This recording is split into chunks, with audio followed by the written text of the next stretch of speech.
BTR सरकार आसाम सरकारनि मोनसे बाखनायजाथाव हाबा खोथा होनाय बायदियै बिटिआर सरकार आसाम सरकारनिफ्राय मोनफ्रोमबो दुर्गा फुजानि मण्डपआव अनसुंथाइ होनाय सोलिगासिनो बेबादिनो बिटिआरनि हाग्रा बिफाननि मावफुं सोद्रोमा रनजित बसुमतारी आरो एमएलए जयन्त बसुमतारी जथाय ओनसोलनि गुबुन गुबुन दुर्गा फुजानि मण्डपआव दावबायहैदों लोगोसेनो समान मोनथाय आरो समान समान जौगाथायनि थांखिजों आसाम सरकारनि 10,000 आरो बिटिआर सरकारनि 10,000 गासै 20,000 रांखौबो गंफ्रोमबो फुजा मण्डपआव होनाय जायो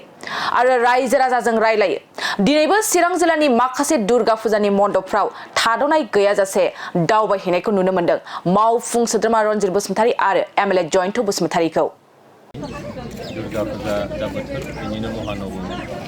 दिनैनि बे महानबमी दिनाव जोङो जोंनि चिरां जिल्लायाव थानाय सिडली समस्तियाव थानाय सिङाव थानाय बे मण्डपफ्राव जोङो बेरायदों खार'ना बेनो जे फुजा बोथोर होननानै बुङोब्ला बेयाव बबेबा हारि मोनसेनि खोथा फैया बेयाव बबेबा मोनसे समाज मोनसेनि खोथा फैया बेयाव गासैबो हारि माहारिया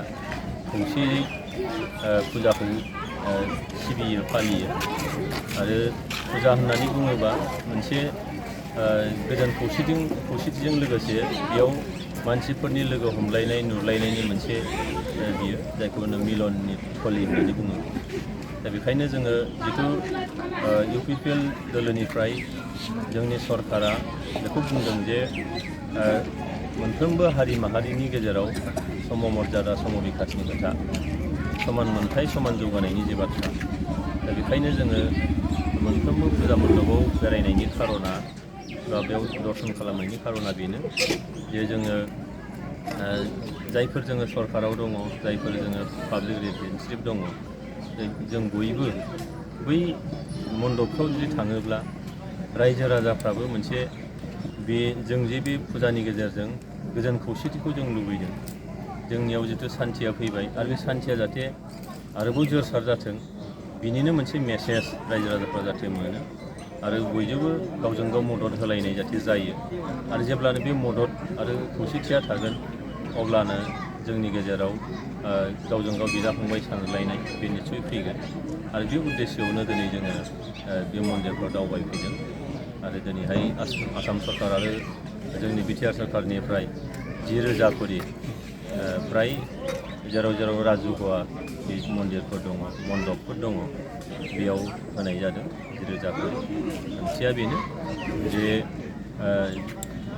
गोजोन आरो खौसेथिखौ लुबैयोब्ला दिनै सरकारनिफ्रायबो माबा मोनसे एसेब्लाबो अनसुंथाइ एसेब्लाबो मदद जाहाथे माने होनायजों बे ओनसोलाव गोजोन खौसेथिया जाहाथे बहाल थायो बेनिखायनो बे राहाफारिखौ लानाय जादों मिजिं खालामदों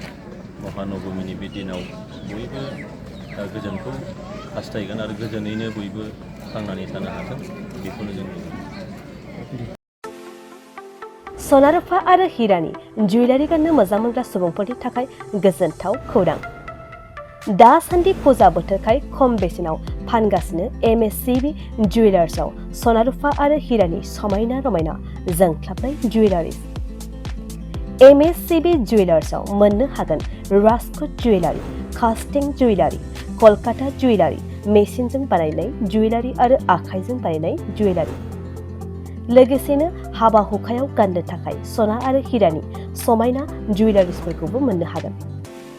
एमएससिबि जुवेलार्सआनो दं क'क्राझार सहरजों नांजाबनाय क'क्राझार रेल गेटनि साखाथि वार्ड नं 5 बिबेकानन्द पथआव